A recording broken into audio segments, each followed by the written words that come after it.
on behalf of the Coalition and the Coastal Conservation League, welcome to tonight's Ladies Island Community Forum. The fact that so many of you gave up an evening's work and time is testament to your concern over the issues that we're facing, and we hope tonight's program will stimulate you to stay involved, because the future of Ladies Island needs your involvement, and this is just the beginning of the process, not the end. There will be many opportunities to contribute. We're pleased to have a number of city and county officials here tonight and others participating with us. Let me just introduce those that I know that are here.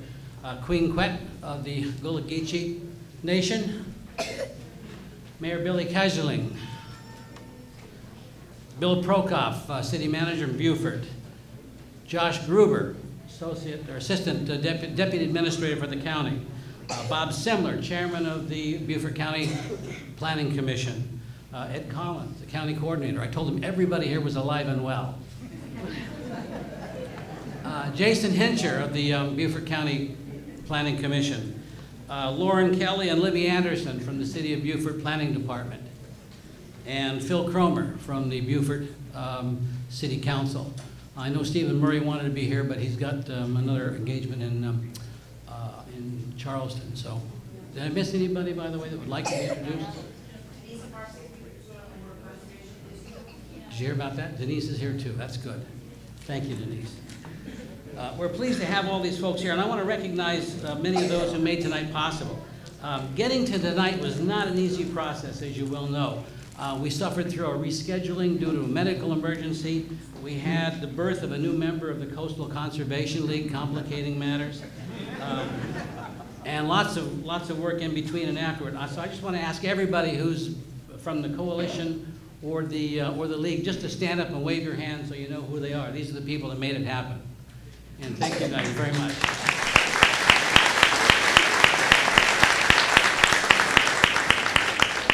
Now, if you haven't noticed, development is returning to Ladies Island from north to south and all along the Sea Island corridor. We suffer from no shortage of official plans. But as you can see from the construction of Walmart, which you all experienced this evening, and the congestion along the Parkway, Sam's Point Road intersection, growth has run right past these plans and the community's inability to say yes or no. I did not do it, Victor. The paper fell on it. Okay, good. The housing pipeline is full. We've got some 4,500 single-family homes possible here without having to approve any further developments. And assuming full build-out, about 2/3 of those homes will be built north of the Sea Island Parkway and another 1/3 south of the Parkway. And complicating all this local planning and execution is the fact that Ladies Island is more deeply jurisdictional. The state DOT is involved and, of course, is building a new bridge at Harbor Island. The county, of course, is entrusted with overseeing county land, which still comprises about 90% of Ladies Island. And with the recent annexation activities within the growth boundary, the city of Beaufort now holds significant responsibility for how this island develops and how issues such as traffic and development gets managed. What's been so missing in this planning that's gone before is that among all the entities involved, the voice of the community has been at best fragmented and at worst missing. That all changes beginning tonight.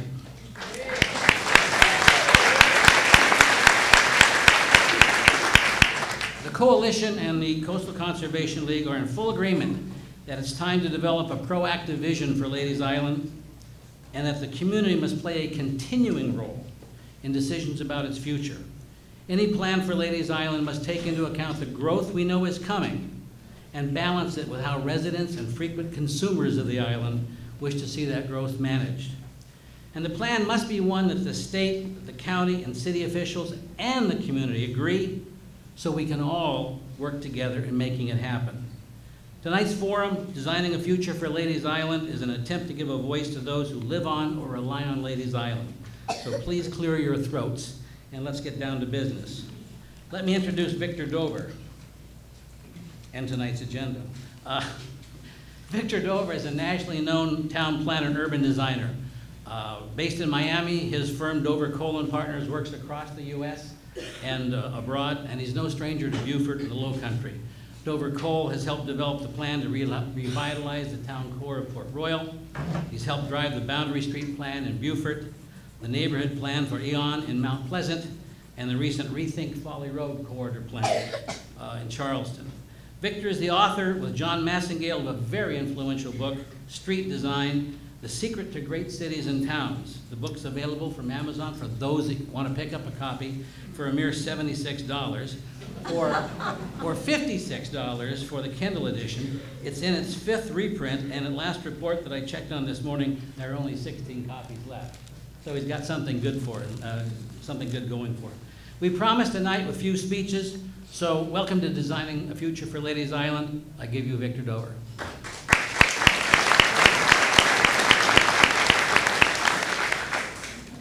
All right, this is a first. We have always been in planning at the center of the crosshairs or with a target painted on our foreheads, but this is the very first time someone took the proactive step of inviting the coroner to the meeting. And I want to thank you for that, I think.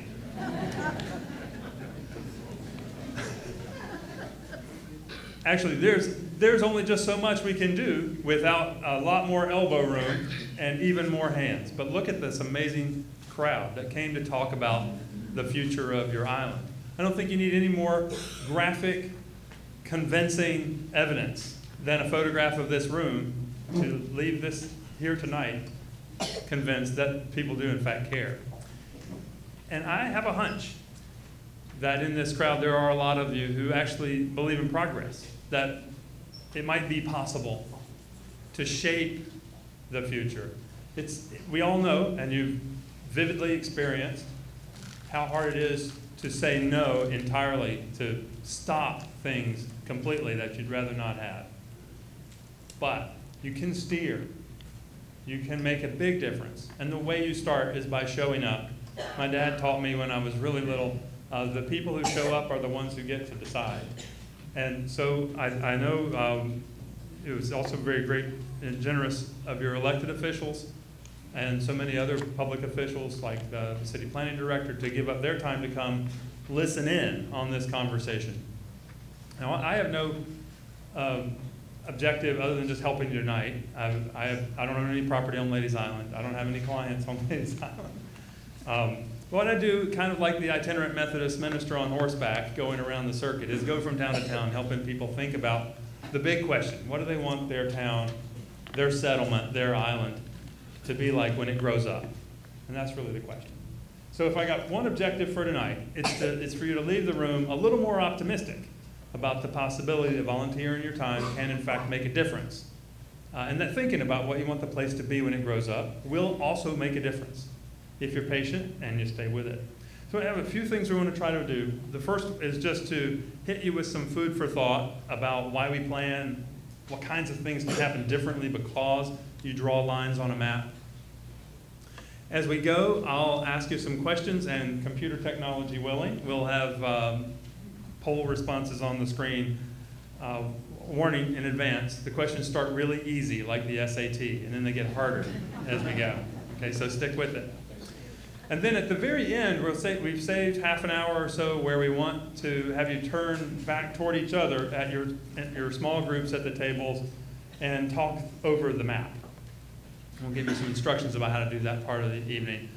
Let me just say now, in case any of you missed this, when we say it again toward the end, the League and the Coalition also want your feedback via survey after tonight. And they, in particular, want to make sure they harvest all your contact information so they can get a hold of you again, and you can continue helping set priorities. It's very interesting to me that your vast island includes so many places that you get to enjoy more or less by yourself.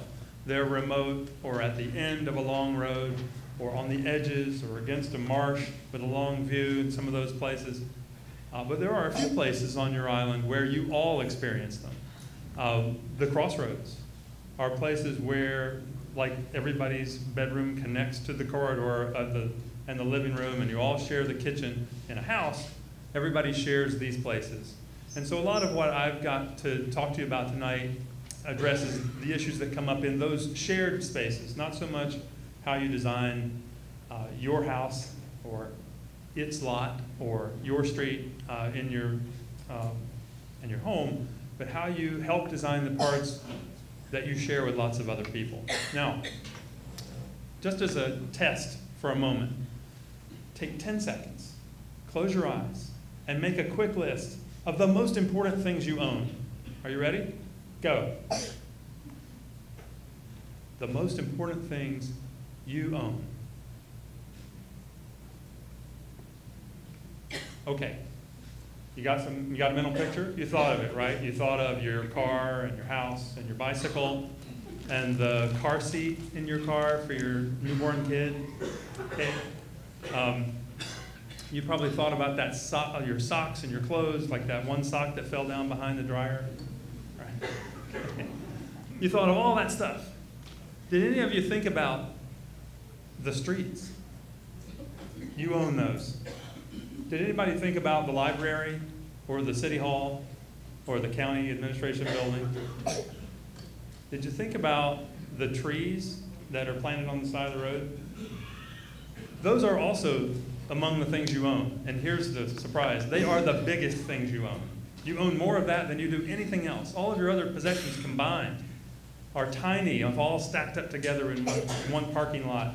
You can stand back and look at all those possessions, and it would be a tiny, tiny little pile of things compared to your share of all the streets and all the sidewalks and all the schools and the library and the fire station and so on.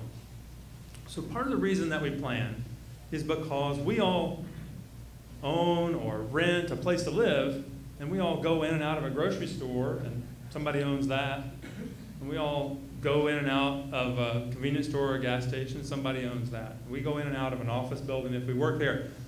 But we also own the public parts of the big public-private parcel that is a town. And so as we talk, I want you to think both about the private things that you can use regulation and persuasion and design to get private property owners to do differently, but also think about the public stuff we all jointly own. Now, most of you, I think, we had enough to go around, have one of the little keypad polling devices. It might be the size of a credit card, or it might be the size of a big old 1970s calculator. There are two different kinds. They should all work. And what I want you to do is find the numbers on that keypad. If you have one of the big ones, the numbers are really small. And if you have one of the little ones, the numbers are nice and big. But we have 176 of those spread around the room. So even if you didn't get one, don't worry, there's somebody right near you who has the same, likely the same opinions that you do. And the way this works is you press a button, and the computer hears your response. There's an antenna up here on this computer. And so 14 people have already pressed a button. It took them a while to answer this question. They had to think about it. I told you they were going to start pretty easy. How old are you? I'm sorry, that's not the Southern way to say it. What age person are you? So you'll press 1 if you're under 21, and you'll press 7 if you're 55 to 59. Can you all see the numbers? No.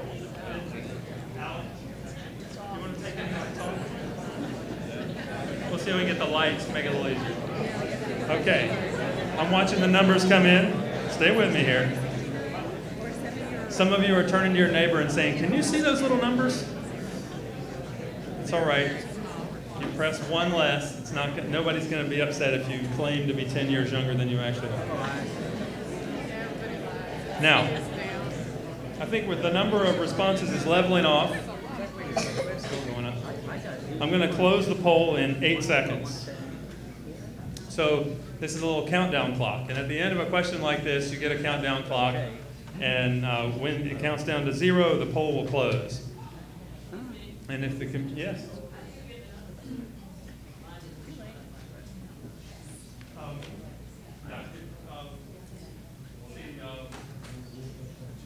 Ricky, are you Andy?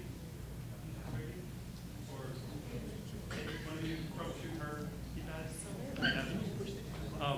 I think the big fat ones with a screen on them will show you a number. The others will you'll know what you pushed. And by the way, if you changed your mind, it just remembers the last number you pushed before the poll changes. And here's the response.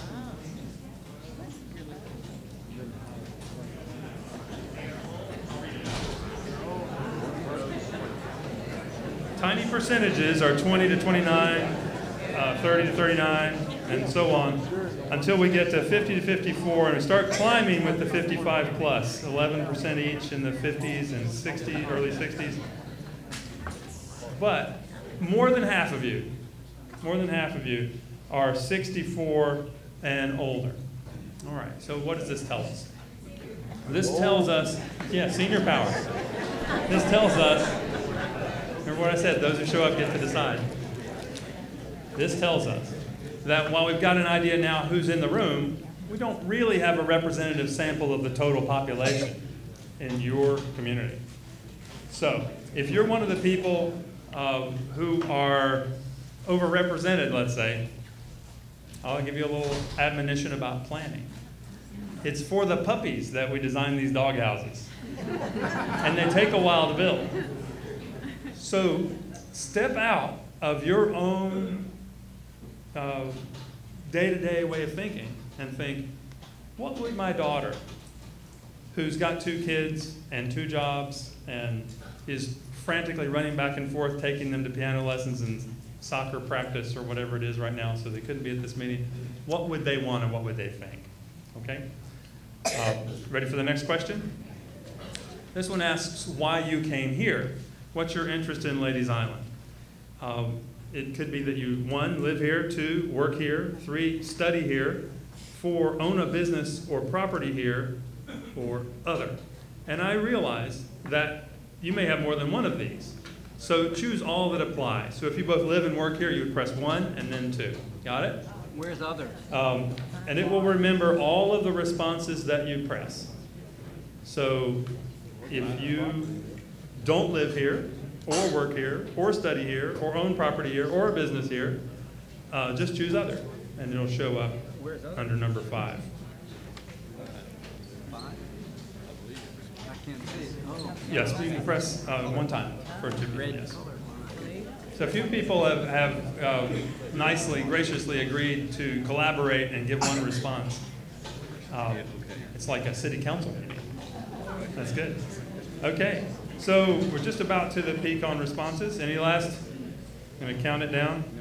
Now we're going to find out not just how old you are, but why you came. Counting down. This is fun, right? I told you though, they do get harder. And here's.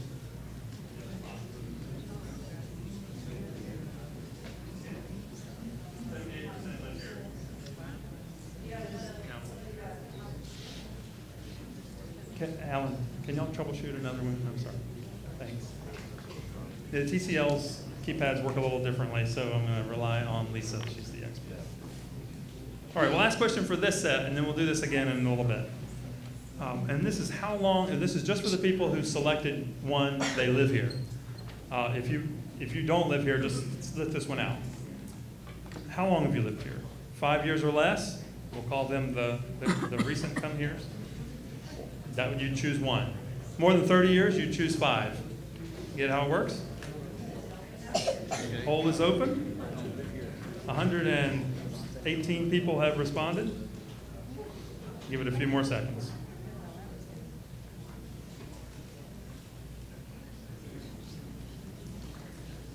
And now we're counting down.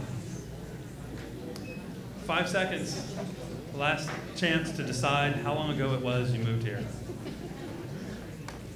I'm not going to give you as much time to think on the harder ones later on.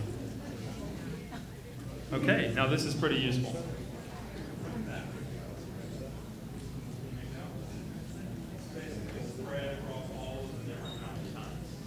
So we've got come heres and been heres a long time and come here just a short time ago. And you're all in this together. If ever there was a lesson of the Low Country, it's this. Because every time we do a poll like this, in your region, we get an answer about like this. And so I hope each of these 2 groups are grateful to each other for coming out on a night like this. Now I've got an idea, this is not just a meeting of the new arrivals, and not just a meeting of the usual suspects, but a blend. So let's talk about what you can do with planning. And I don't know, Alan, any luck with the lights? He's trying, okay. But first, a little background about me. what I get to do, I get to help draw pictures. You know, in helping communities decide what they want to be when they grow up, we try to help them visualize that. So a lot of what we do is start with a photograph or a drawing of the way things are now, and then help people visualize how they might change it. I call it being in the before and after business. A little bit like those advertisers who have the fancy new detergent and they show you the t-shirt with all the stains before and after. Okay, well, in a way, that's what we do, because we try to help people look past the existing conditions. A friend of mine says the present is a distortion field. It's interfering with your ability to visualize the future. But if you can imagine, how would you change the things that maybe happened on a kind of slipshod or fast-paced, maybe somewhat careless basis? How would you replace them with things that are done more carefully? Because all of those buildings and most of those streets and virtually everything will over time get replaced with something newer. So as things age, how will you replace them? Or as things that turn out to be coarse or brittle economically and last for a while, and work for a while, but don't work forever, get changed, how would you replace it with something more resilient? How would you go through the molting or change over time process with your town in such a way that with every generation of evolution it got a little better, a little nicer, a little more charming, a little more functional? So in doing that kind of work, we get to work about half the time for local governments and community groups like yours, and about half the time for private developers. This is a project in another scenic, get away from it all place where way too many other people seem to want to get away from the same, whatever it all was. And it's a neighborhood called South Main in the small town of Buena Vista, Colorado.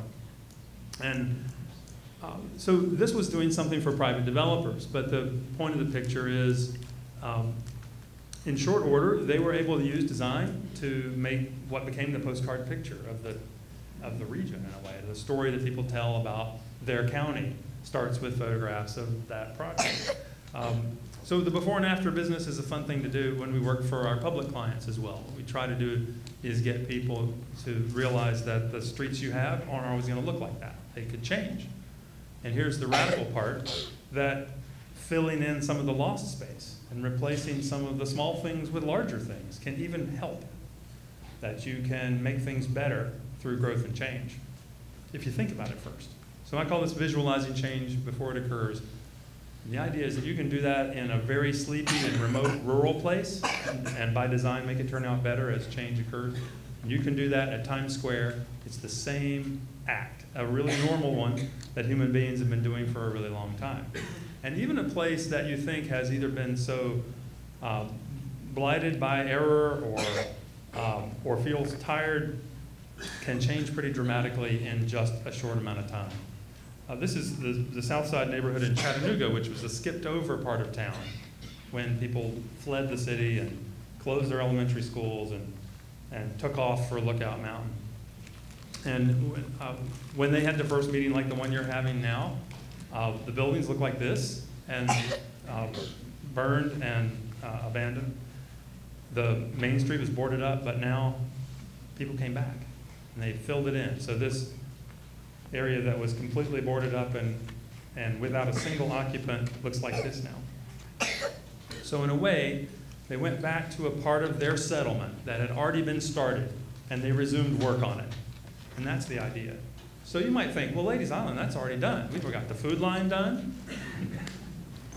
Stay tuned. We've got the Publix done. We've got the Harris Teeter almost done. You go through the list. Actually, you're not done. That it'll all change, and some of that change will happen quickly. If you're out there in front of it, then you can make the change better. Now, there's one essential ingredient, which is that visualization, vision. You know, the Proverbs Bible verse that says, where there is no vision, the people perish. Okay. If you wonder why, it seems like you get a little bit of growth and change, and it's always a trade down from some place you liked better before to some place you like less now. That is because you're not out in front of that change train, directing its movement. Now I'm going to tell you a secret. If you stay with me as I go through some slides with you, I will show you the secret to the most frustrating thing about life in the Low Country, or maybe life in America. And that is, why is it that in a popular place like yours, it seems like every time we get this much traffic congestion, or this much economic development, this much growth and population, let's say, this much new business or jobs or what have you, instead of getting what would seem like a fair amount of additional traffic congestion, instead, we get this much traffic congestion. Now, why is that? How can it be that this much little bit of growth, one-story buildings poking out of parking lots that just describe the intersection of Sam's Point Road and Sea Island Parkway, one-story buildings poking out of parking lots, a starter tent camp stage of development of a town, we get this much development, and we get that much traffic congestion. How can that be? And if you stay with me, I'll show you why. Now, part of this means squinting a lot and just closing your eyes every once in a while and imagining, if I could do it like I wanted to do it, how much difference could I make?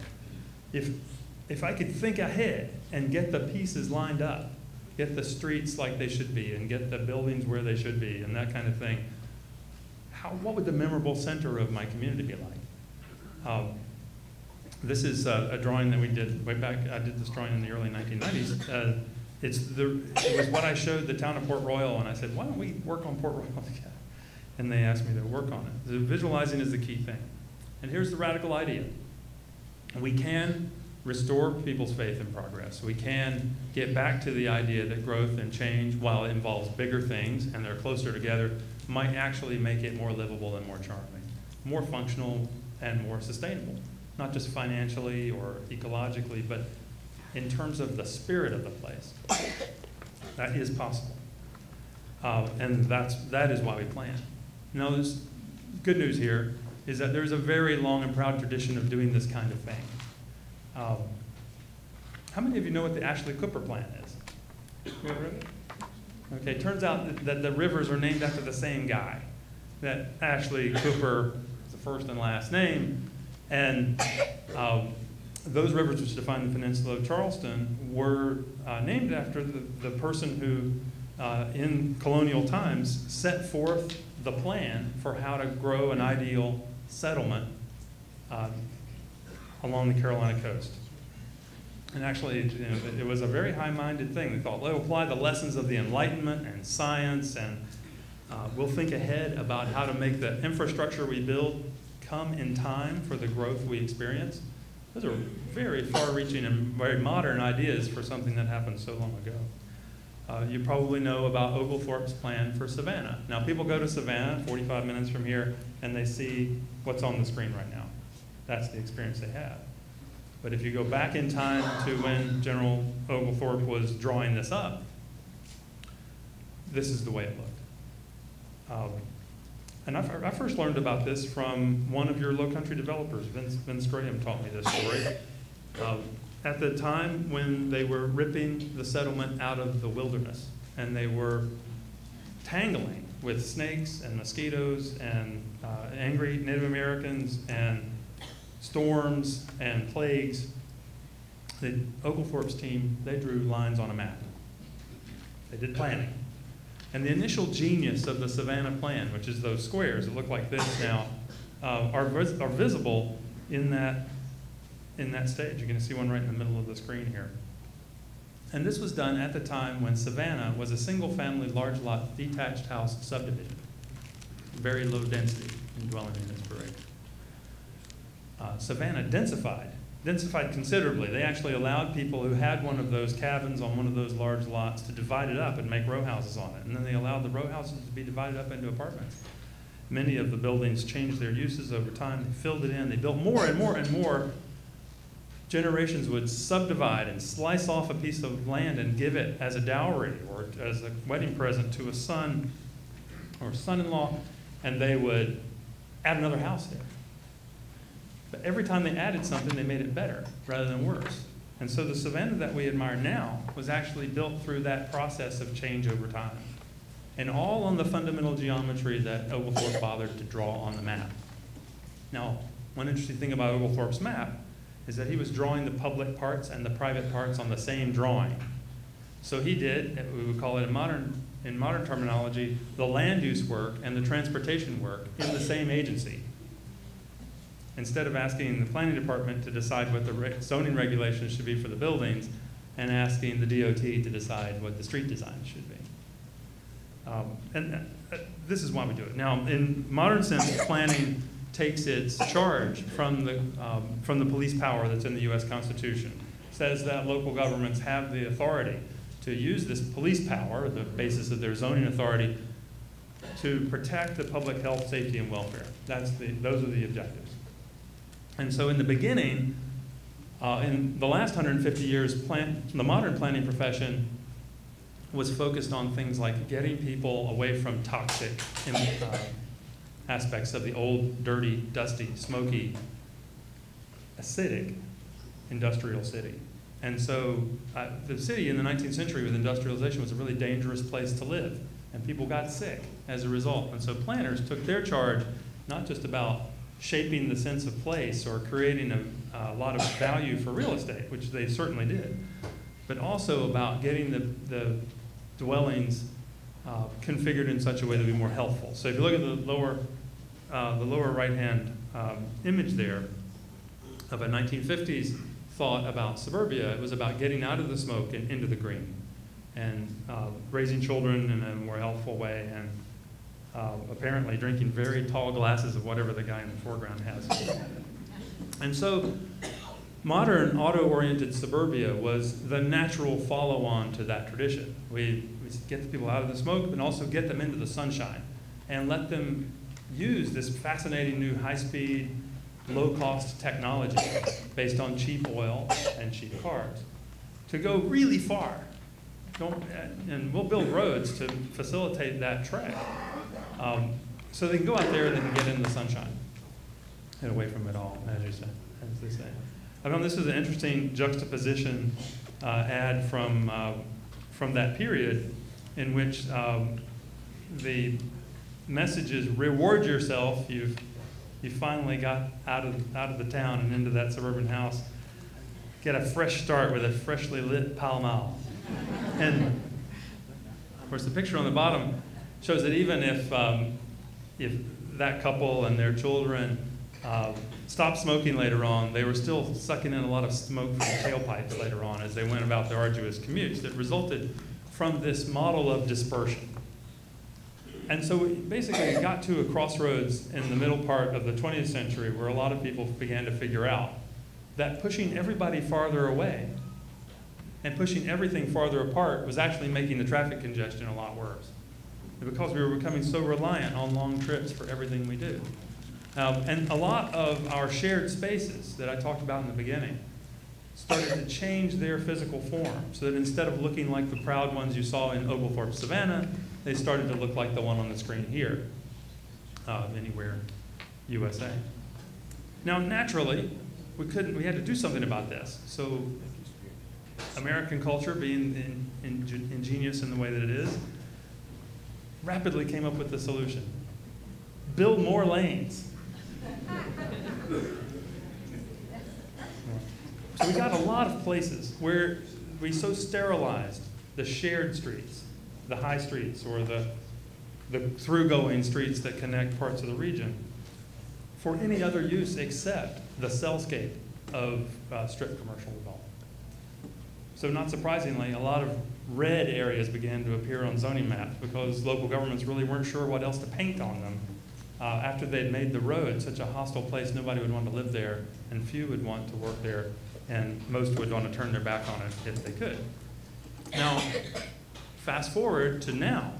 Our job, having inherited a lot of those places, is to transform them for a new century, one that has different priorities, one that has different kinds of industries that don't produce the same smoke and acid and toxic problems as the ones in the 19th century. So hence this emphasis on visualizing before and after. I hope you're getting the picture that my message to you here is that the shared spaces that you have at some place like the Village Center in Ladies Island, they're not finished. You're going to be building. What things could you do the next time you put one brick on top of another to grow a place you'd rather have? How would you actually restore, for example, a habitat worthy of pedestrians from one that's only designed around cars. Now, there are reasons why right now this is particularly relevant in our country, in our economy, and in our changing society. One is that business has definitely begun to figure this out. As you probably know, the real estate developers changed their story. It became about selling community instead of the house, for example, in the last 20 years. This little cartoon, which compares two ways of living, is not from the Village Voice or from Creative Loafing or some radical left-wing blog. It's from the Wall Street Journal. And it's comparing this, happy, bouncing Brit on his bicycle with a basket full of baguettes there, to the poor sucker who's gone to the big box and fought his way across the parking landscape to try and get this stuff home. Basically, they have begun to figure out that there's money to be made from improving the experience that people have, not just when they're shopping, but when they're doing everything. And so that, coupled with the rapidly changing world of retail, makes this a really good time to step back and think about what kind of settlement form you're going to have and what's permanent and what's temporary. Amazon, at long last, for example, is in the black and making money and stealing market share from traditional retailers. So they're all going to be changing, even the brand new ones. Meanwhile, the car technology that was such a big deal in shaping the last generations of suburbia is also changing. So I had the decision whether to drive over here or come over here using Uber or Lyft, one of the ride-hailing services. Are they illegal in Beaufort? Is Uber illegal in Beaufort? No. Well, actually, they charge about $3 less for a ride from downtown Beaufort to here than it costs to drive here in your own car. So, worth knowing. And we're not only getting internet-enabled carpooling and ride-hailing and these kinds of things changing the way we drive and park, but we're also now anticipating fully autonomous, self-driven, connected cars. This is going to change everything, especially your parking requirements. So if you adopted minimum parking requirements in your zoning code in the 1970s, 80s, or 90s, prepare for those to be really out-of-date and obsolete numbers around yesterday. On top of that, did you know that the number of under 25-year-olds who have driver's license has been dropping? Okay, that's not news. It's been dropping for 30 years. The percentage of 16 to 25-year-olds that have driver's licenses has been going down for 30 years. But in the last 9 years, it has dropped like a rock. Ask them why. When most of us, I'm 54, that makes me officially mid-century modern. When most of us turned 16, we did what? We went right on the day of our 16th birthday, we went to the DMV, right? And we got that driver's license because to us, maybe in the last years of the golden age of the automobile, that represented freedom. Right? Now we can do whatever we want. Kids are pushing off getting those driver's licenses now, and when you ask them why, they give a lot of different reasons, including they'd rather talk to their friends online than go see them in person. But the big reason is, to them, it no longer represents freedom. It represents cost. It's like a burden. Where am I going to park it? How am I going to pay for the gas in it? What do I need that for? Was the response I got from my 23-year-old when I last asked this question. So that's changing. So consumer preferences are changing in a big way. There are also some urgent public health issues that have to be dealt with. Our decision as a culture, a continent-wide culture, to stop walking has turned into a decision to get fat. And early onset diabetes, heart disease, hypertension, all epidemics that are directly connected to the fact that we drive all the time. In fact, you can chart on a chart side by side the rise in vehicle miles traveled per person and the rise in body mass index among Americans. It's the exact same curve over the exact same years. The last headline might be the most interesting of all. South Carolina is bracing for the cost of an aging population. How many of you, all right, how many of you who are not in the real estate business have ever heard the term NORC? Heard of a NORC? A NORC is a naturally occurring retirement community. It's a form of real estate, otherwise known as a small town, that makes the purveyors of artificially occurring retirement communities very nervous, because a naturally occurring retirement community looks a lot like the best parts of your low country. Hence, a lot of people come here. And I think this is going to be a really big issue for you to face as you think about Ladies Island. If you get to the point where you're no longer comfortable driving after dark, or you no longer want to drive everywhere for everything, do you want to be forced to leave your friends to go to some place where driving is not a requirement? Leave your congregation? Move further from families if you've convinced any of them to stay or come back here after college? To get that to happen, you need more places that are easy to use without necessarily depending on a single occupant car trip driven by you. So now, let's go back to the keypads for a second for something called the lightning round. Now remember, as big a crowd as this is not a statistically valid scientific sample of your county's or your city's electorate.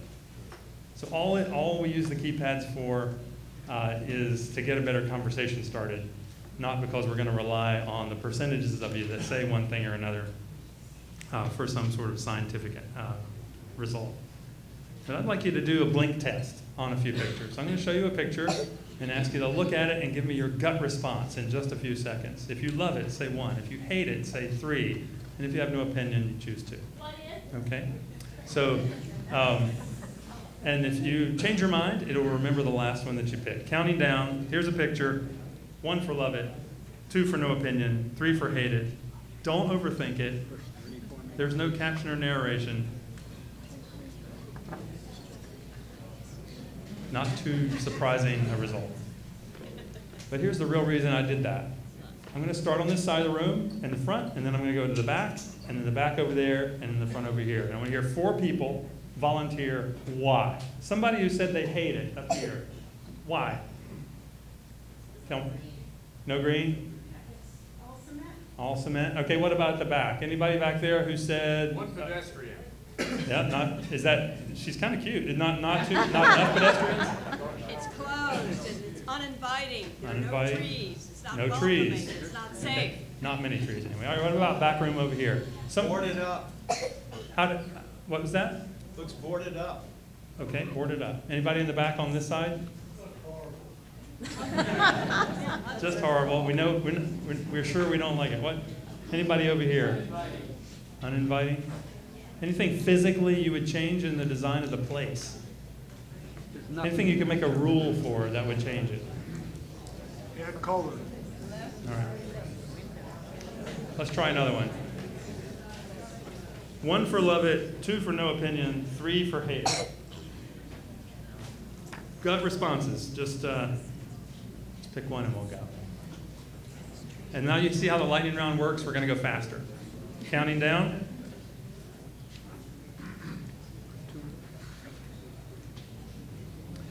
Visuals are very powerful things.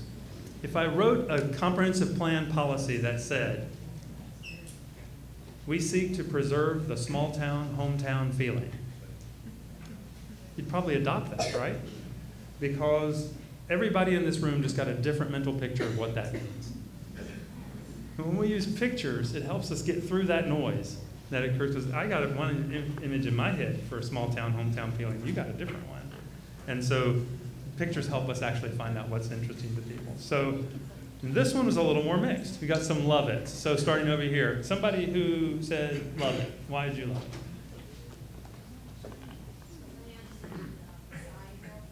Okay, the sidewalk, the lampposts, anything else? Storefront? More inviting. More inviting, okay, the opposite of the previous. Right? Exciting, I said inviting. Inviting, more inviting. All right, somebody who said they have no opinion. What would have been different from the back of the room? What would have been different that would have pushed you over the edge, either toward loving it or hating it? Flower. More color, flowers, okay. More nature, more green shrubs. Another color for the More color, or different color. Yes, sir? Differentiation in the architecture. More variety in the architecture. Okay, that's good. Let's try another one.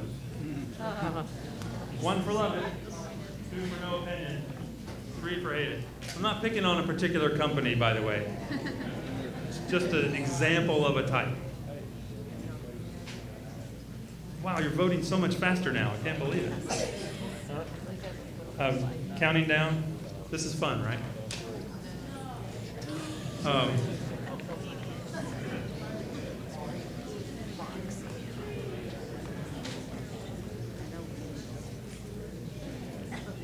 Okay, that's interesting. Let's try another one. One for love it, two for no opinion, three for hate it.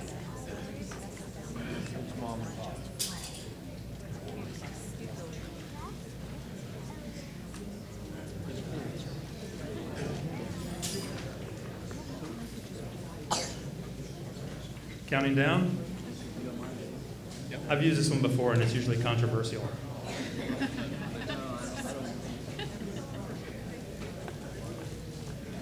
I see that the ones that are the most unpopular get a lot more votes, period. That's interesting. Okay, so this one got more support, and if I read that right, 90% of you said either you love it or you have no opinion. Anybody want to shout out why? Over here, lightning round, just a couple words. Mom and pop. Mom and pop? Shop, probably. No, not exactly. It's a CVS pharmacy, actually. With it in the back? Anybody? Mixed use. Mixed use, okay. What about somebody who said they didn't like it? Anybody from this side? What was wrong with it? Okay. I'm just sick of seeing that same design where I travel all over the place. That seems generic. That's a good observation. I agree with you about that. What? Anybody else? Love it or hate it? What's that? Pavement. Okay. So you see what I did there, right? This one and the previous one were both pharmacies from the same brand, but the difference was in the building. And the first building with the bigger sign had just one thing in it, which was the big pharmacy, and the other one had the pharmacy on the ground floor and other things. We can't really tell from the picture what they are above. It could be hotel rooms, or it could be office space, or it could be apartments. We don't really know, and it kind of doesn't matter, because what we're judging is just their response. All right, let's do a single family residential one. And then we're speeding up, so get ready. Counting down. One for love it, two for no opinion, three for hate it.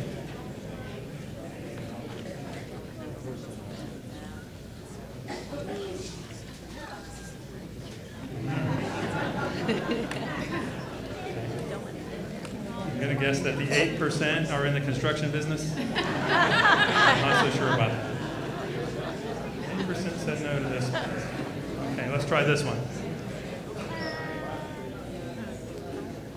One for love it, two for no opinion, three for hate it. It's getting easier, right? Don't worry, it's going to get hard again.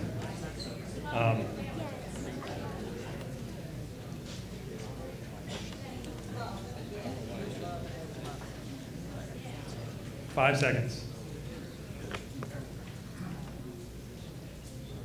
There's always one or two of you who are racing the clock that want to be the last person. That's interesting. Okay, so this one got just about a flip of the previous response. Okay, here's the bad news, I guess. Those two pictures are exactly the same.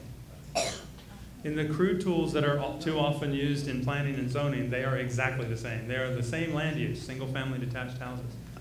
They are at the same density measured in dwelling units per acre.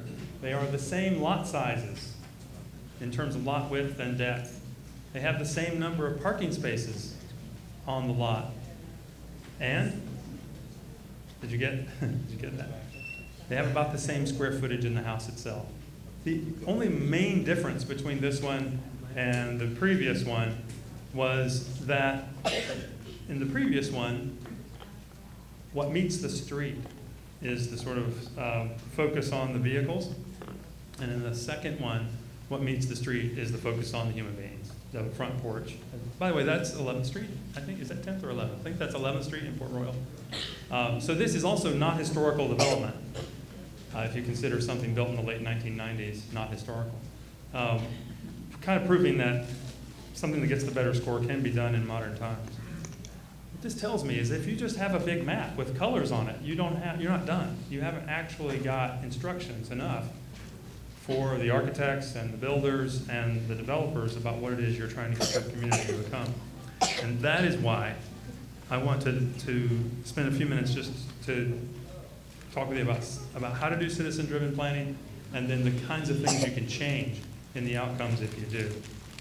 In our firm, we call this design in public.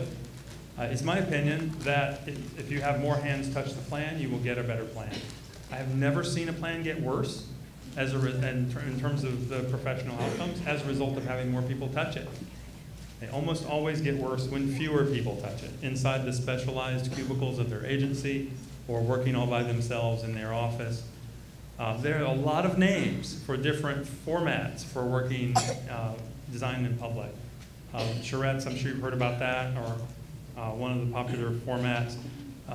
There are a lot of different ways. And one of the things you're doing tonight is actually a way of getting involved in it.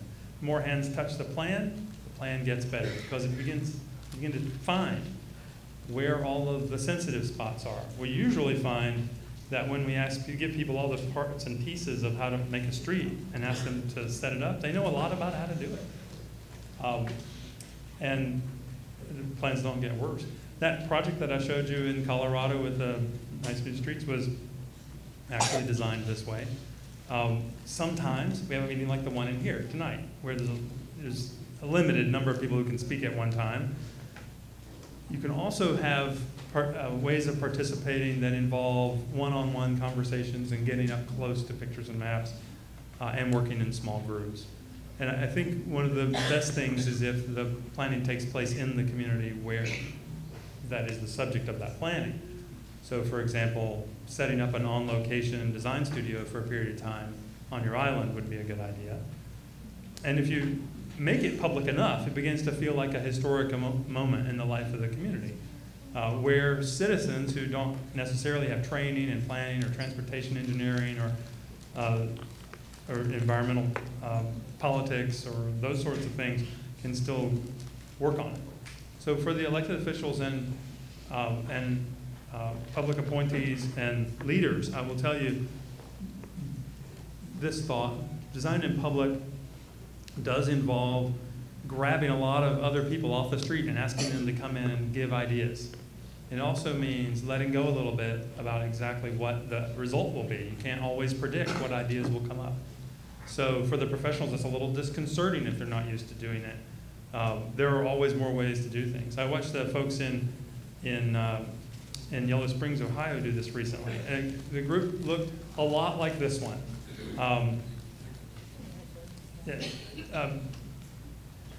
Blindingly gray-haired, I have some myself, and also blindingly white. I mean, overwhelmingly, it was a surprise.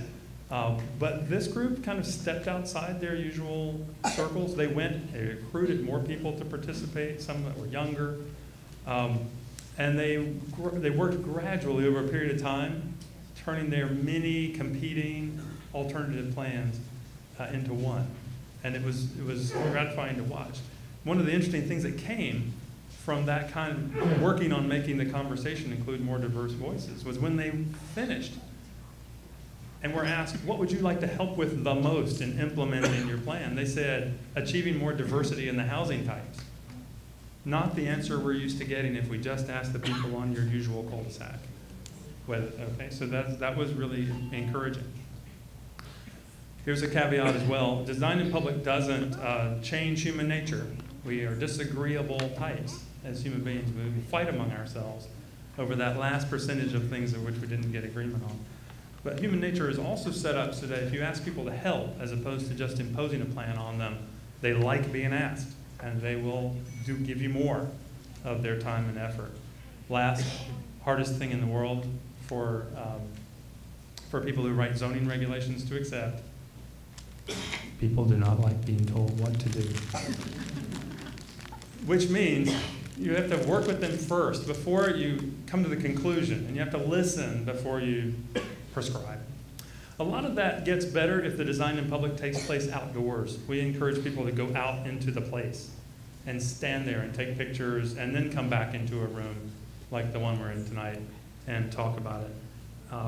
A miniaturized version of that, Chuck was having this whole audience drive down 21 on the way here as an experience. But design in public can also mean that you set up times for people who are not comfortable speaking in front of a lot of people or disagreeing with a neighbor to have those one-on-one conversations, or come in the middle of the night and drop off an idea. And you can get the technical folks excited about it. One of the things I often hear from engineers or planners is, this kind of way of working reminds me why I got into planning or engineering in the first place. When I hear that from a public official or a staffer, I get encouraged. And so, this group in Oklahoma City came up with the spot where they wanted a Ferris wheel. And it's built. That Ferris wheel is sitting there. And it's the most Instagrammed photograph of Oklahoma City's skyline at present. So it can work. Why do I believe that even in modern times, people like yourselves can do things like this? Because Boundary Street. Not so long ago, the city of Beaufort asked us to help with a similar project, a before and after thinking project about what to do with Boundary Street. And the construction that you see out there now, I see all those orange barrels blooming. It's orange barrel season in Beaufort. They are there because citizen planners gave up time and they talked over the same kinds of issues that we're discussing tonight, established what the plan ought to be, and then and they were willing to squint and imagine how different from the existing conditions it would be after they changed all the rules and a generation of development went in, and even someday somebody found the money to rebuild the street. And it was a someday idea at that time. Here's the Boundary Street master plan, illustrative drawing, and one of the sketches done during that week in 2006. Fast forward just 5 years later, because the city had worked out that plan and had that tool in hand, they applied for big dollars to rebuild the street. And so they moved practically to the front of the line, competing with projects in Cincinnati, with projects in Buffalo and in Chicago and St. Louis. Beaufort appears on that list for the Boundary Street redevelopment, $12.6 million. You made yourselves eligible for it in order to build the Boundary Street rebuild by working together. So that's a federal grant, right? So let's talk about transportation for a minute. Here's another quick poll question. This one's easy. Think back to the conversations you have with your mom and dad. Did your parents, when they were kids, walk or bike to school? 1 for yes, 2 for no. I have a hunch how this is going to go. Your parents who said that they walked or biked to school 5 miles uphill each way in the snow. Counting down. 1 for yes, 2 for no. 3 seconds. So we're going to find out not about you, but about your parents. 88% of you remember your parents talking about walking or biking to school when they were kids. Okay. Do you know what the next question is going to be? No matter how long ago it was, in your distant memories or your recent memories, when you were a kid, did you walk or bike to school? Now maybe in 12 years of public schooling, you only did it part of the time. That would be a yes. Okay. So 1 for yes, 2 for no. Counting down. Did you walk or bike to school? 3 seconds.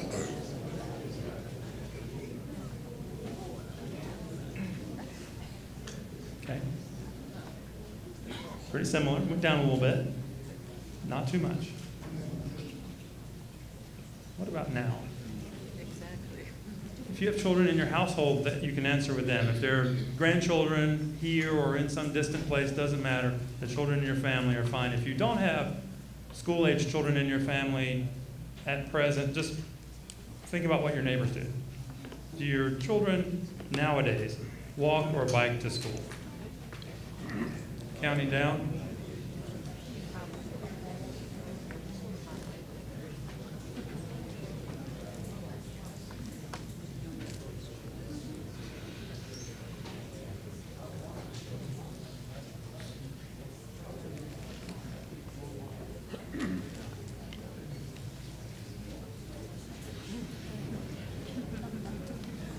10%.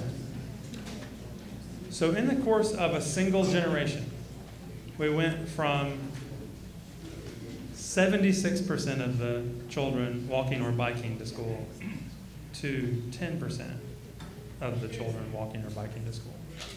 That is a really profound change in just 1 or 2 generations. Yes, sir? This is an island. Right. There's a tremendous difference in how you can. Sure. And the island is one of the reasons. Way back when, in the distant memories, there weren't very many people living here, and therefore not very many people here rode or biked or walked to school at that time either. So you're right. You're right. There are lots of reasons why it's changed, for sure. And one of the reasons is because they serve different geographic areas now than they did once before, and that was probably a good thing given our effort to diversify the school populations themselves. Now, this one's a little more complicated. This is about yourself. In how many civic, community, or religious organizations do you actively participate? 1 for 1, 2 for 2, and so on. 5 for more than 4, 6 for none. Actively participate. Take a minute.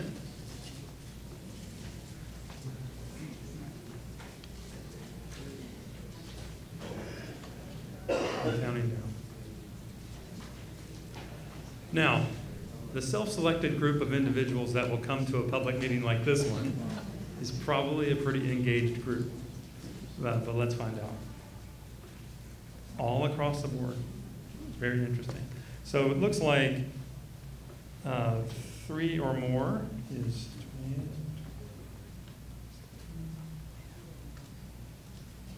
So, well over 50, 60% of you are participating in 3 or more. And I ask you, I don't have a question about this, but I want you to think about it, how far you travel to participate in those things. And if you do it in a car, or how you do it, you should think about if you had more ways of moving around without being a frustrated motorist stuck in traffic, would you participate more in civic, community, religious, cultural organizations, or not? As Chuck said in the introduction, I wrote this big fat book on street design. I'm really excited about it because it's a subversive tool.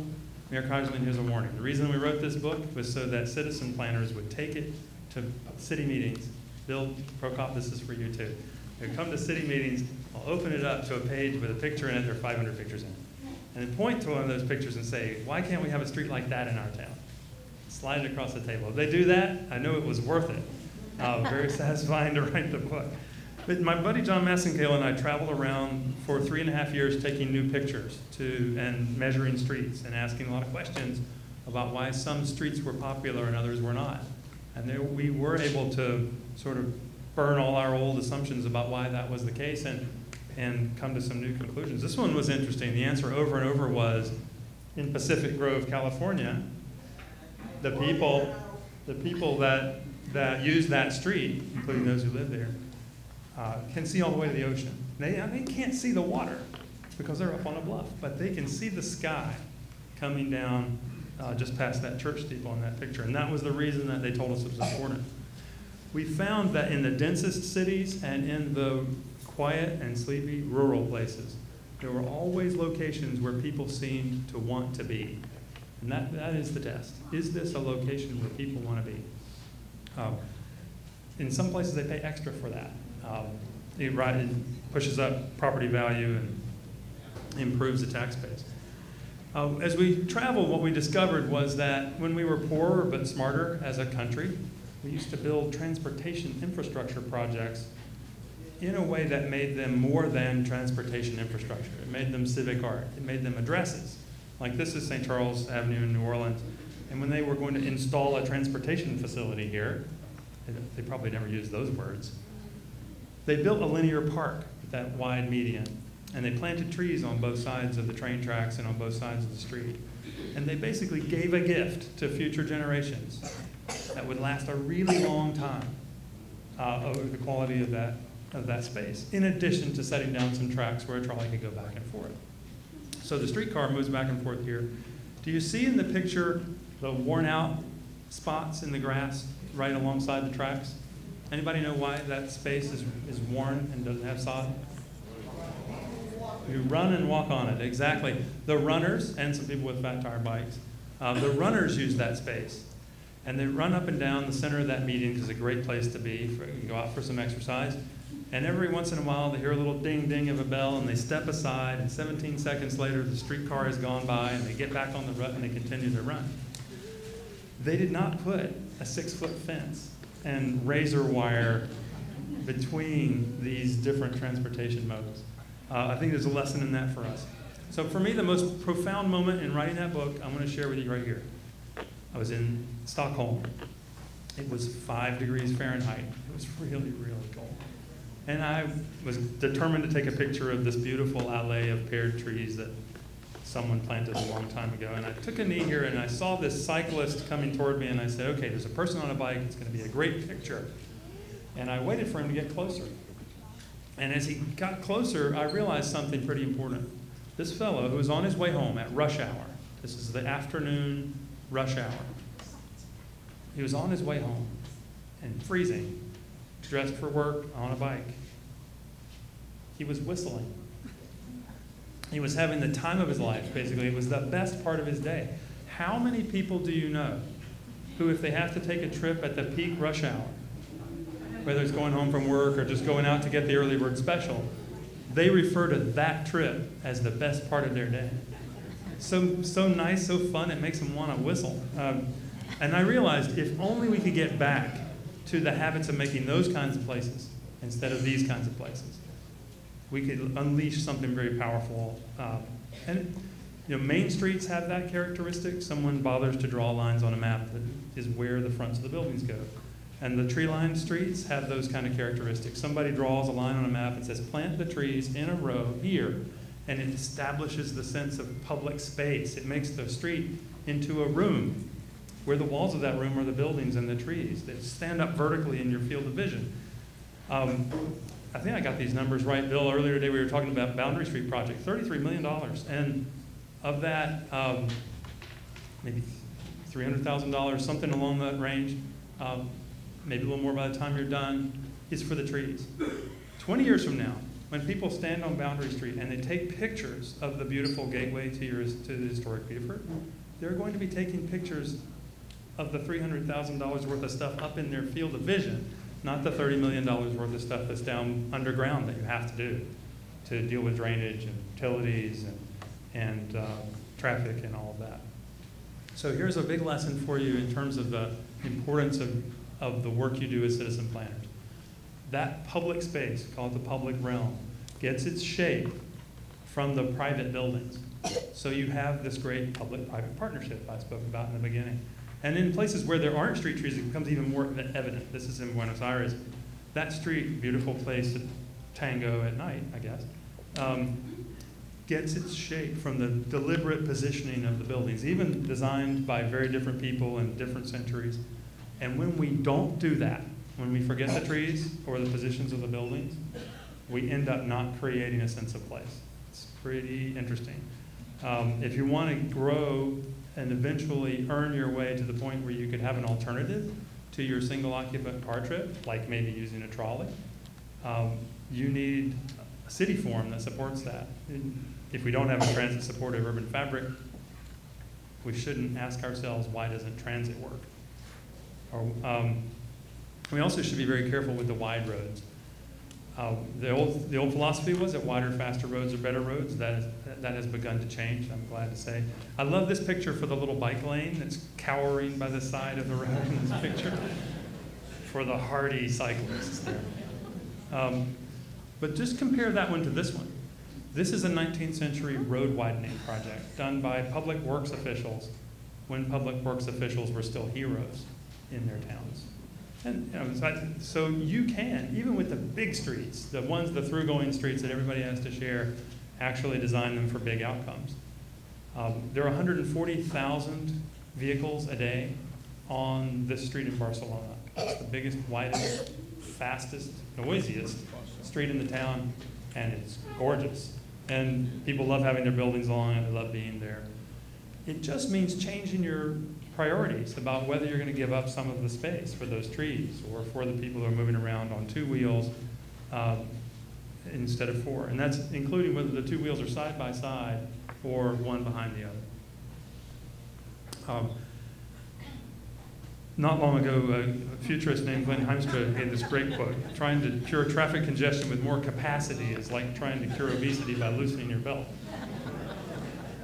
There is a problem, and it's affecting you, and here is why a little bit of growth gets you a whole lot of traffic congestion.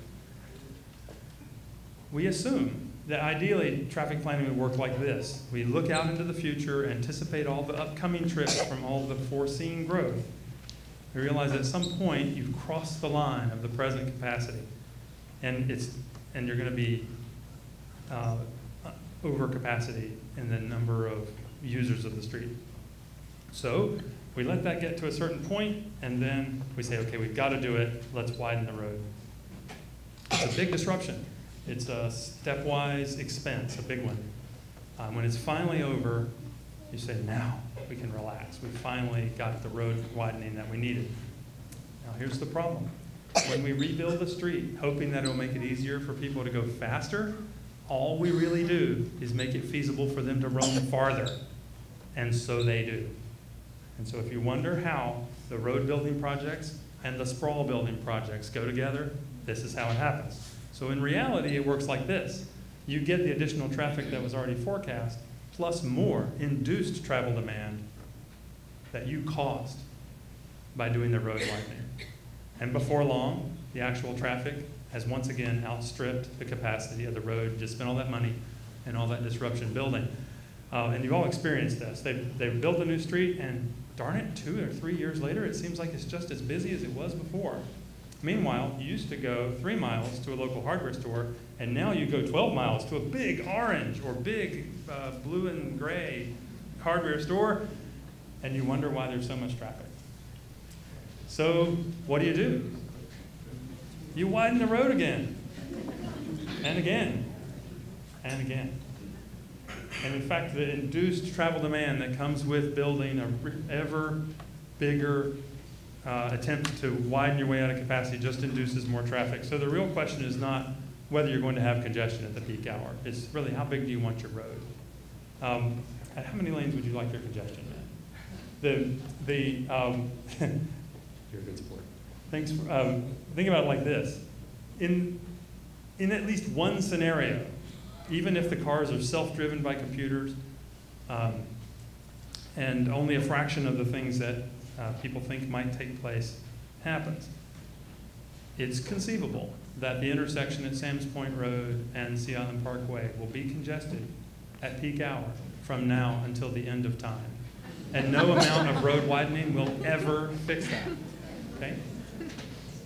Therefore, you might want to get on with the business of designing the town that you want instead of trying to widen the roads to build the town in a way that turns out to be financially unsupportable.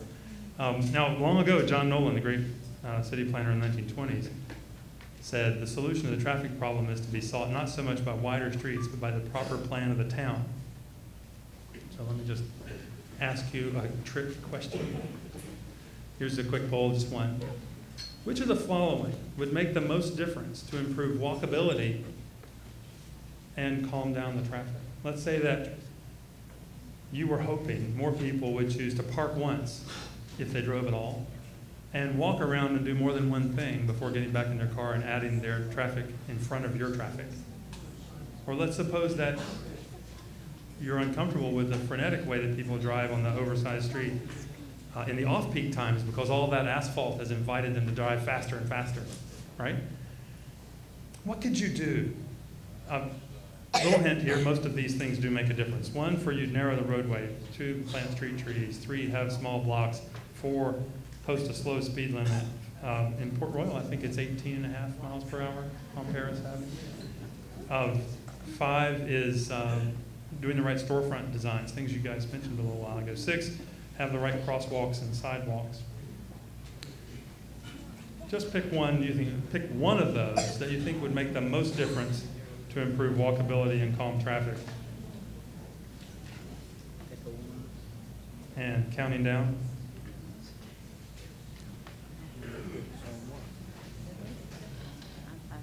Now this is, I told you it would get harder. And this was a little bit of a test. 9% of you picked the correct answer. All of these things make a difference, but the one that makes the most difference is having more of a network of streets, having small blocks, having more intersections. The way to think about this is to remember Lily Tomlin doing her bit as the telephone operator. Okay? The way the old phone system worked, your wire that was, remember when wires were connected to phones? Your wire connected to your phone connected to a bigger wire on the pole and a bigger wire down the street and bigger wires until they all got downtown to some operator who would plug you together, and then the same thing on the other end in reverse. And that's how they made a connection from A to B for your phone call, right? And that meant that at the center of that knot of wires, they had to be huge, because every little bit of phone traffic went through the same intersection. Your cell phone works quite differently, actually. It assumes, with all the poles, it actually assumes that there's going to be a very small amount of traffic at each of a great many intersections, and it distributes it across, and it's incredibly efficient. And that's the way a network of streets works. Network is the most important thing, and it's hard to achieve on an island, which is why if you don't work together, you won't get the benefit of network. Here's a diagram that kind of explains this. 2 city plans, one on the left, one on the right. They have the same number of lanes, but the one on the right side of your screen has far more capacity for accommodating traffic and movement. It accommodates more vehicle miles, it accommodates more turns, it has more cumulative clearance time for you to move through an intersection without being in somebody else's way. And if those were in a city where all those were signalized intersections, then the signal phases would all be shorter. So you would wait less long to move through the pattern on the right and wait a lot longer to move through the pattern on the left. Now here's another way of looking at it. Let's suppose you need to get from A to B, from an origin to a destination. And there's only one road going this way and another road going that way. And everybody who wants to go from A to B has to use that path. Got it? It means there's exactly one way to get from A to B. But if somebody added just another street in parallel to each of those, now you'd have 2 ways. So far, so good? You with me? All right, it's about to get like math, though. Watch. As soon as we start to get the elementary beginnings of a grid, however twisted, modified, shaped, and wiggled and adjusted it might be to dodge a tree or adjust to property lines, as soon as we get just another road in each direction, we get this way, and this way, and this way. And you actually get 6, not including the ones where you double back because you heard somebody's granddaughter was sunbathing in the front yard and you were going to go by that way. So all of a sudden you got 6 ways to go from here to there. And if you had 4 by 3, you'd have 35 ways to go from A to B. And if the blocks got a little smaller and you had an 8 by 8 grid, there would be 12,870 different ways to go from A to B.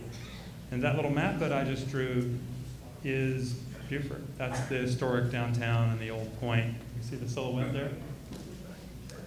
It gets a little more complicated when they want to leave one island and go to another and use a bridge. And that's where the rub is. So people ask me all the time, how can we get more of the new trips that are formed by the new people, the more come heres, to occur without them being in the road in front of me? You know, how can I avoid having that new person who comes get in their car just like I'm in my car and block my way when I'm trying to get from here to there? There are several different answers, but one of the most important ones is to facilitate the options for at least some of the trips to occur by walking, biking, and transit, to activate the forgotten modes. It's not that complicated. You design a place where people want to be and design the sidewalks so that the crossings are good and the storefronts face them, and you make that kind of environment, you facilitate it. Biking, a little more complicated. There's an important piece of news here. The cyclists have arrived whether we're ready for them or not. There are 6 bikes in front of the City Loft Hotel. Their customers use them to move around, and they're just using the infrastructure you had before. I like this picture because that guy is sitting here with a determined look on his face as he grips the handlebars, ready to venture in front of the cars. His girlfriend just off to the side is not so sure about whether they should be doing this. But the number of people on bikes just keeps exploding. And so they're here whether we're ready for them or not. And that means we have to do some things in the design of the streets that make it more feasible for them and the people on foot to survive. One of the things we need to do is make the streets move more slowly. You don't get fewer cars through, by the way.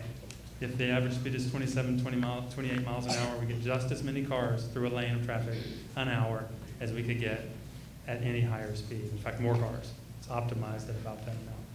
When you have a slower speed, like at the top of this diagram, you can see a lot more and you can react to something in the road. And as a result, it's a lot less dangerous. We had a meeting today and we got talking about this. I decided to put this picture here to illustrate it for you. If you have a crash between a car and a pedestrian and it's at 20 miles an hour, that's a terrible thing. But the good news is it's only going to result in a fatality 5% of the time. 1 time out of 20 is way too many, but only 1 out of 20. If we increase the speed just a little bit to 30 miles an hour, that crash would result in a fatality half the time. And if we go to 40 miles an hour, over 80% of the time, a person will be dead. So just, when you're behind the wheel next time, feel the difference between 20 and 40. You can hardly tell. It's not very much difference to us as motorists. And we're actually pretty safe. Crumple zones, seat belts, side airbags, air curtains, front airbags. But the person, the vulnerable road user that's on foot or on a bike, has no such protection. So we need to make things go more slowly. And part of that is bringing things into our field of vision, like trees and markings.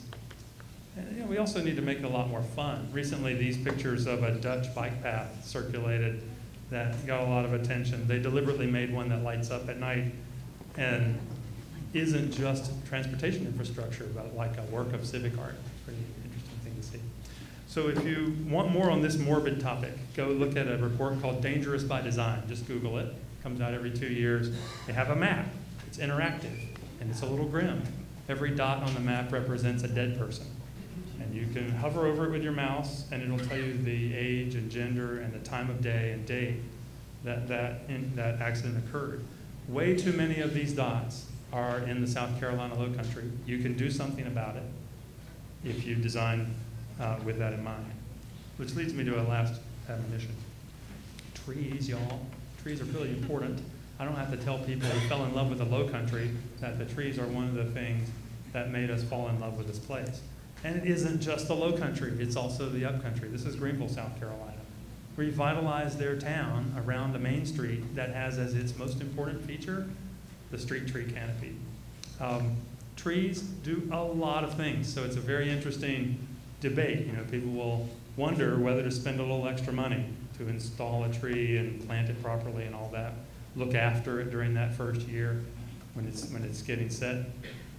And they'll wonder, should we spend the money to trim this tree over time and to clean the leaf litter out of our storm drains? It costs money.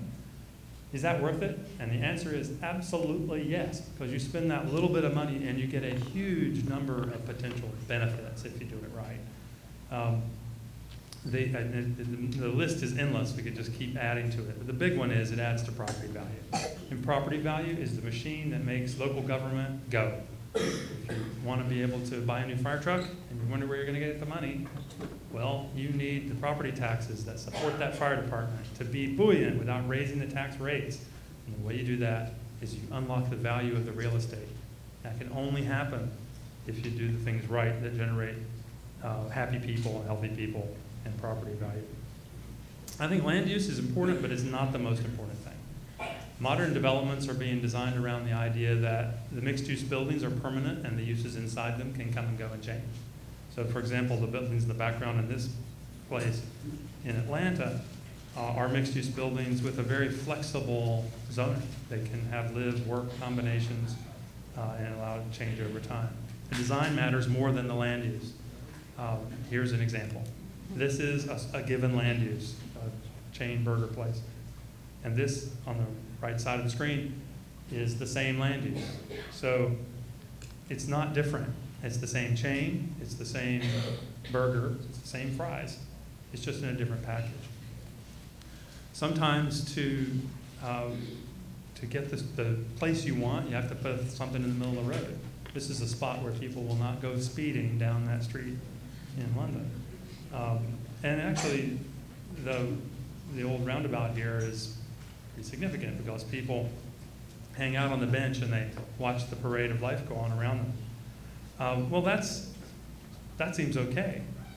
And then there's these, of which we're very critical because they don't generate that placemaking potential that you saw in the previous slide. This is also sticking a thing in the middle of the road, and it does improve the safety and the performance of the intersection, but which one looks like the place where you'd be more likely to shoot a postcard picture?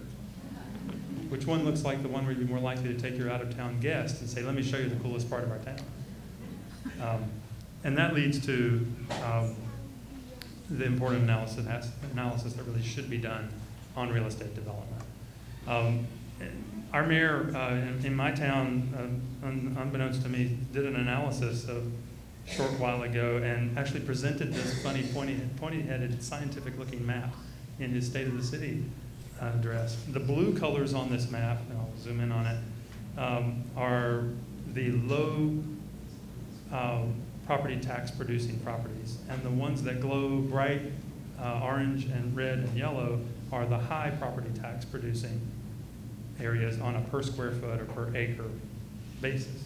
So what we basically found was that the part of town that was highly walkable, as the walk score 95, which got that way because they drew lines on a map and did a citizen-driven planning process. They turned places like this into places like that.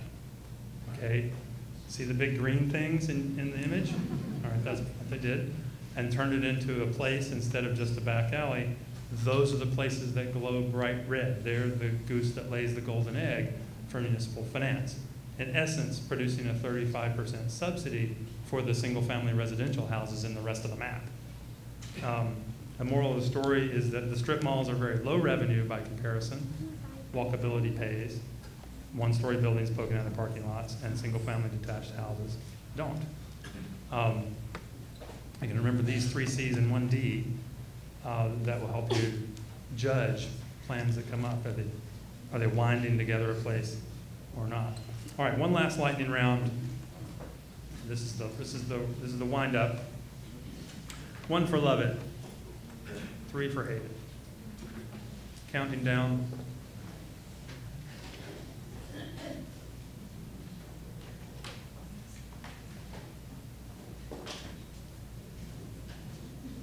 Okay, I got a pretty high score. Let's try another one.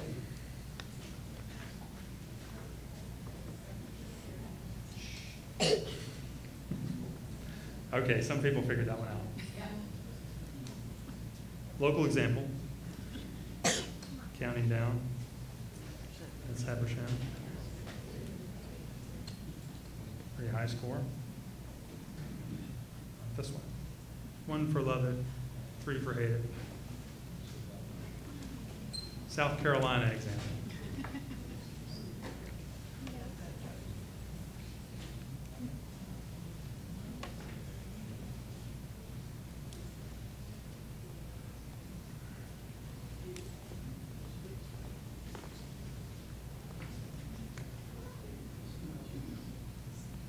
More mixed. As they get taller, they're going to get more controversial. So, how about this one?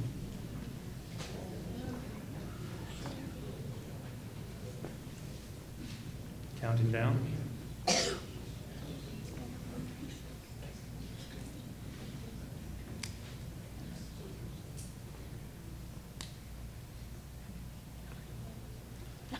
Wow. I really didn't know how that was going to go, but I'm actually kind of encouraged to see that the 2-story building sitting in the parking lot got a lower score, and then the 3-story building sitting up on the street. That's interesting. See, 1 more.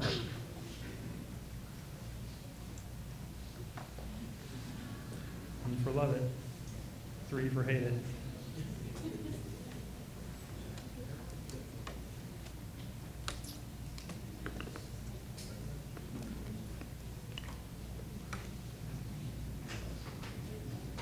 high score on a mixed-use place. And try the example I showed you before.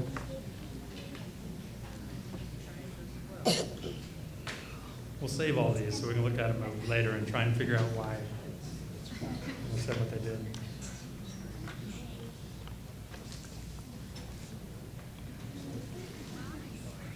Pretty popular. Here's a hint. This one doesn't have an investment in transit.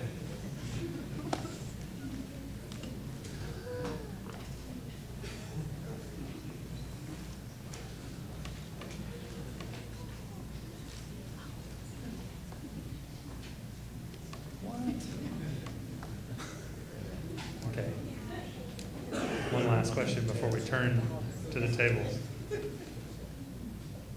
If I got you thinking, will you yourself participate in more planning events for Ladies Island that the League and the Coalition bring together? 1 for yes, 2 for no. Will you participate in future planning events?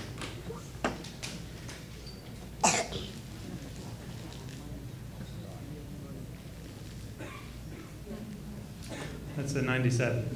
There's your Army. Charlie. Now, we're going to switch gears. It's going to be warm and it's going to be noisy. So once I say go, actually I'm going to say the word draw, not yet. Then it will be hard to communicate with everybody once again after that. So here are some quick ground rules. What we want you to do is talk with your neighbors with the map that you have at your table. Give everybody a chance to speak and get an idea you have about the future of Ladies Island written down on that map.